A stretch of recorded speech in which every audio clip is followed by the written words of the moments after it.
Hello everyone, good morning. Mapagpalang araw, kape po tayo kahit mainit ang panahon. Coffee is life. At ito po, ibibideo ko po lahat kung ano ang ginawa ko sa buong hapon habang naghihintay tayo ng oras. Pagkatapos mag-almusal, kung ano-ano ang maisipan at kung ano-ano man ang makita nating gawain sa kusina.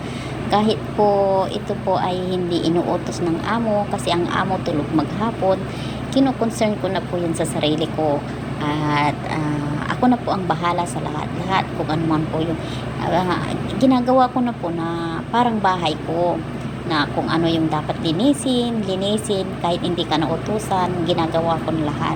At ito po ang iluluto po natin ngayong araw ay isda.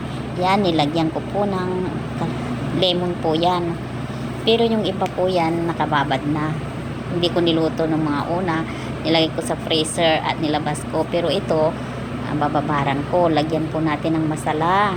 Yan po, masala. At lagyan natin ng cumin, lagyan natin ng paprika, paminta, black pepper, at saka cumin, at saka curcum, yung dilaw, basta yung dilaw, curcum. Nilagyan ko na po ng asin yan na una, at saka lagyan po natin ng black pepper po yun, at saka lalagyan natin ng garlic powder, sweet paprika, and garlic powder. Kailangan po may garlic powder talaga, masarap siya pagka may garlic powder. Pero lalagyan po natin yan ng fresh garlic. Yan, halo-haluin po natin, ihalo-halo na po natin. Ihahalo ko po dyan mamaya yung nakababad na nasa freezer, nilabas ko. Yan, malaki na isda, hindi ko alam kung anong klaseng isda yan, ang haba ng buntot.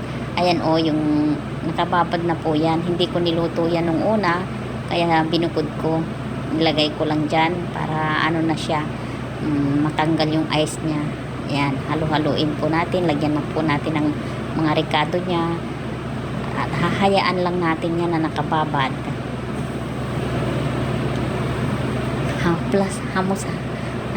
Haplos-haplosin para lahat mababara ng kanyang ricado at masarap. Yan, hinalo ko na po yung frozen, may ulo, kasi ilalagay ko po, gagawin ko po yan na saluna, kasi gustong-gusto po ni madam ang saluna. Tsaka yan, yung safi, masarap po yan. Hindi ko alam kung anong klaseng isda yan sa atin sa Pilipinas, kaso lang ang ano nila dito, ang lalaki.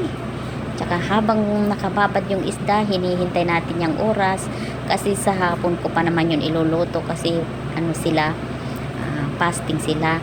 At saka nakita ko yung kamatis, medyo nabubulok na siya, slice po natin yan na maliliit at ilalagay po natin sa freezer, kasi pag nakita natin na medyo ano na siya, malambot na, gawan natin ng paraan. Yan, yung plastic na yan, use na po yan, pinaglagyan na po yan ng ng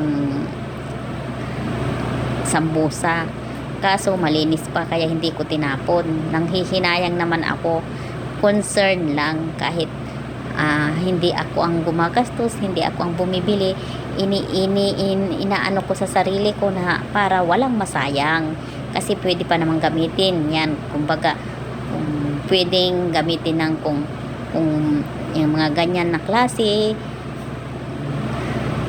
nilalagay ko, kasi isang beses lang naman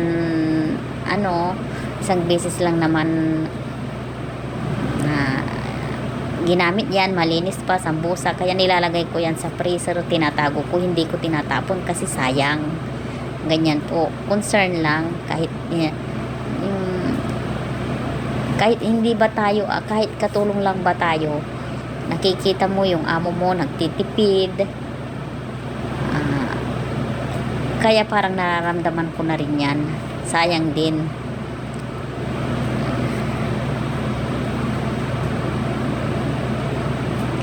Ayaw ko din na may masayang, kahit nag kahit hindi ako ang gumagastos kasi nakikita ko yung amo ko nagtitipid, kaya magtitipid na rin ako. Kaya yung mga gulay na nakikita ko sa freezer, ginagawan ko ng paraan kung ano ang dapat gawin para ito, isipin mo na hindi masayang.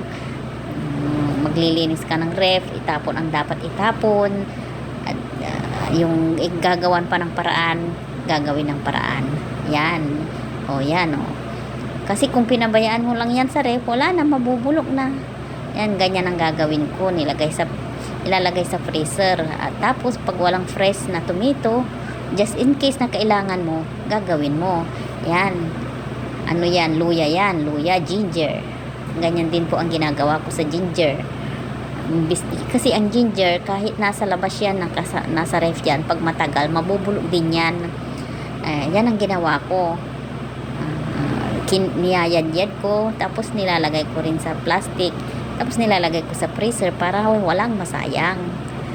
Tapos habang naghihintay tayo ng oras, wala nang oras ang pahinga, maglalaba, kung ano man yung makita natin na dapat gawin na natin. Kahit hindi tayo inuutusan, magkukusa na tayo kasi parang bahay na natin yan, gagawin na natin na parang bahay. Kaya maglaba, maghugas, maglinis, tsaka yung puti, tinanggal ko yan, ibababad ko.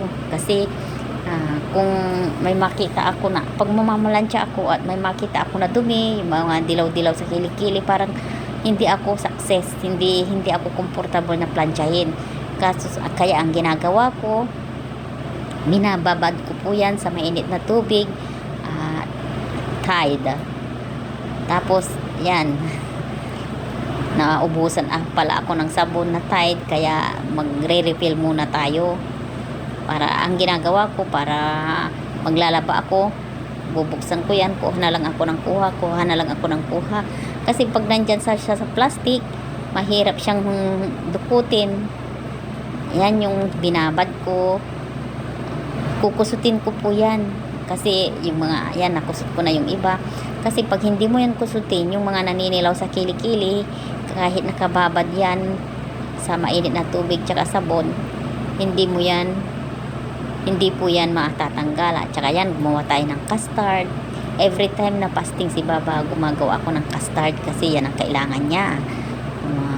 Yan kinakain niya bago siya kumain ng gabi. Tsaka yan, lunch na po tayo. Oras na pala ng lunch. Ang lunch ko lang po dyan, torta na talong. Tsaka umiinom po ako ng tea. Kasi gusto ko po, may iniinom ako na mainit. Kasi tuyo nga yung mga pagkain nila dyan. At saka gagawa na ako ng salata. Everyday may salata po na gagawin tayo. Kasi kailangan po ni Madam yan na salata. Gawa ng salata. Tsaka kumakain din po ako niyan. Kaming dalawang kumakain ni Madam. Yan, carrots, apple, lettuce, bigdones. Ayan, magluluto na po tayo ng sweet rice. Ito po ay sugar.